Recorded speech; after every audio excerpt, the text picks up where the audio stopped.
So Connor is an artist who has been, I think, difficult for people to understand because his work has so many variations, such different materials and formats throughout his career.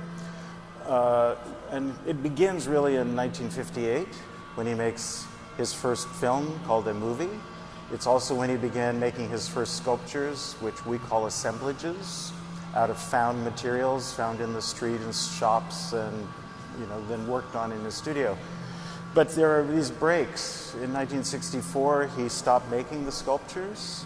He focused then more on drawings. In the 70s, he made photographs, and he came back to working in different media through his career. He always was working with film, from the very beginning all the way through to the last work, and he was always working with drawings at every time, but many times in different ways of working. And so you see these different chapters in his work and his life focused here in the exhibition.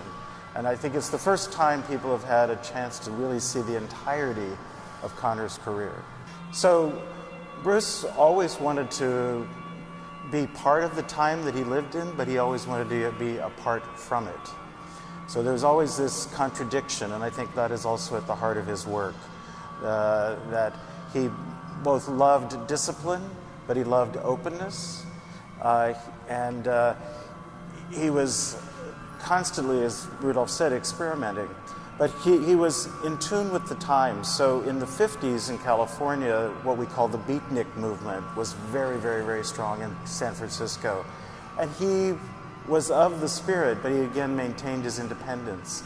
In the 60s, he was very much again in tune with the idea of the personal liberation, hippies. He hated the term hippies. He didn't want to be associated with it, but he was still in the spirit of that period. And then in the late 70s, when we had the punk era, he was totally involved in the clubs in San Francisco. He became the photographer for the most important punk club in the city, but would never call himself a punk. So he evolved with the changes of society through decade after decade. And I would say, again, one of the contradictions of Connor is this sense of the apocalyptic, but also the sense of liberation and enlightenment. There's sometimes a sadness in the work, sometimes an anger, but there's also a sense of joy and a sense of humor and a sense of human possibility.